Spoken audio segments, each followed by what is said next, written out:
Solitude. _10_. Lucky for me they were still taxis by the taxi rank. I knew the price would be absurd considering the time, but what option did I have? I was charged double what Yolanda would have charged me, and without complaints we drove to my place in silence. After getting there I paid what I owed and thanked the cab driver before getting into the house. The first thing I did was to remove my shoes. I was as tired as hell. Mostly because I was emotionally drained from doing nothing and understanding nothing most of the day. After taking a long relaxing bath, I prepared some noodles and stir-fry vegetables. I was trying my best not to think about Shailesh. It was getting harder by the day and I knew now more than ever I needed her. Isn't it funny how just when you need someone the most, they decide to leave you? In a cold world with no one to turn to, and all you are left with are memories and most likely regrets of what you should have done whilst they were around. I lost my appetite. Thinking about her did that, and deep within me I knew that if I didn't stop this, I would lose so much weight and eventually get sick. I decided to go through some of the documents that I had put on my laptop. Maybe an hour or two of trying to get this I would eventually. But still, there was nothing that was making sense, and that is how I decided to call Mr. Cochran. It was late, but what other alternative did I have? "Good evening, Ms. Mafanda," he said formally. "Good evening," I responded before clearing my throat.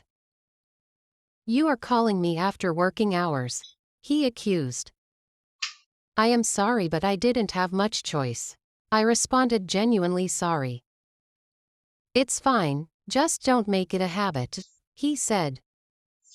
I keep quiet for a minute without knowing what to say. "I am sure this call is because they are documents that you can't understand, right?" I am embarrassed that he guessed right, but I don't have much choice. "Your silence means that is a yes," he adds when I don't respond.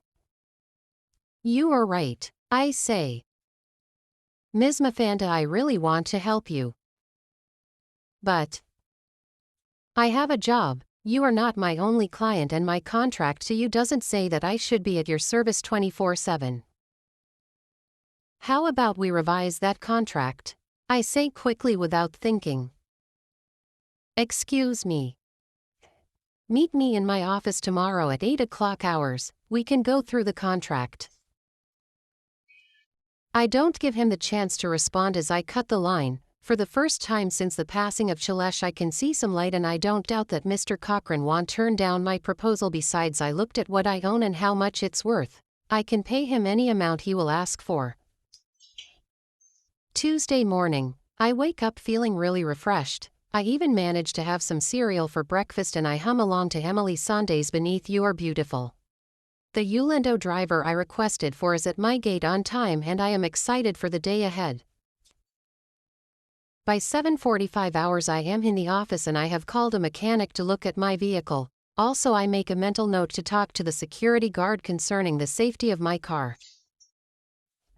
At exactly 8 a.m. my secretary calls me telling me that Mr. Cochran is outside my office. I had already told her that I was expecting him, so she lets him in. He knocks once and lets himself in. With the same grace that he continually walks with, he walks towards me. He is in a navy blue suit and crispy white shirt. I notice he has shaved his beard from the last time I saw him, and his cologne hits me hard, almost sending me into wild thoughts which I am not even allowed to have.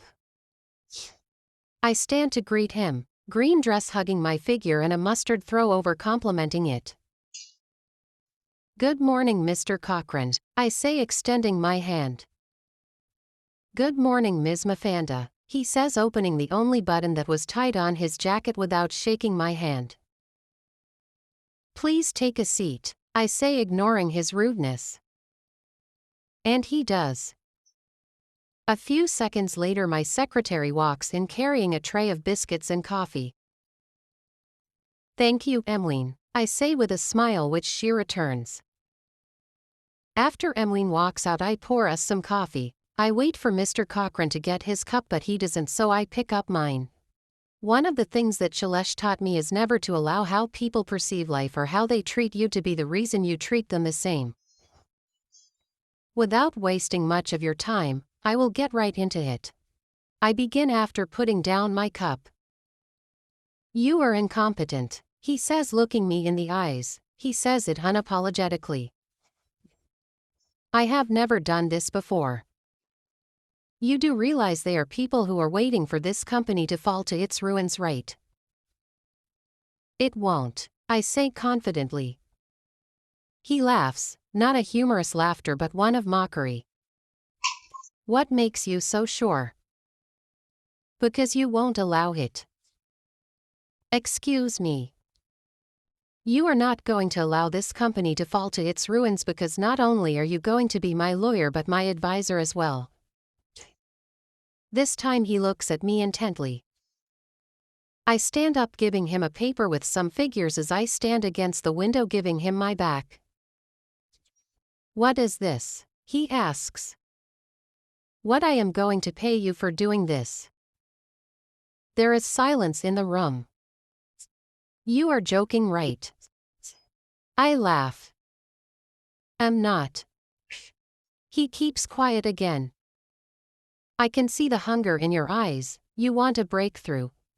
You are not the kind of man who wants to be in the background. You want to be recognized and seen around the world. You want your name on everyone's lips, and that is what I am offering you right now. That chance, that breakthrough. You must be insane to think that I will ever work for you. You are not a foolish man, Mr. Cochran. Neither am I. I know great potential when I see it. Just imagine the things that we can do together. At a price of 0.00000, he asked, looking at the paper I gave him. Money doesn't move you, of course, unless I am wrong. I could never afford you. I had. He looks at me as if reading my mind. Your friends would be willing to pay me millions to work with them, and you offer me nothing. Because I am not my friends, and I know what a man like you is worth. He lifts an eyebrow. It's nothing money can buy. Think about it, I say dismissively. I watch him walk out, and I know I have him where I want him. I won't let Shailesh down because I know she must have seen something in me to allow me do this. Winnie. Hibiscus.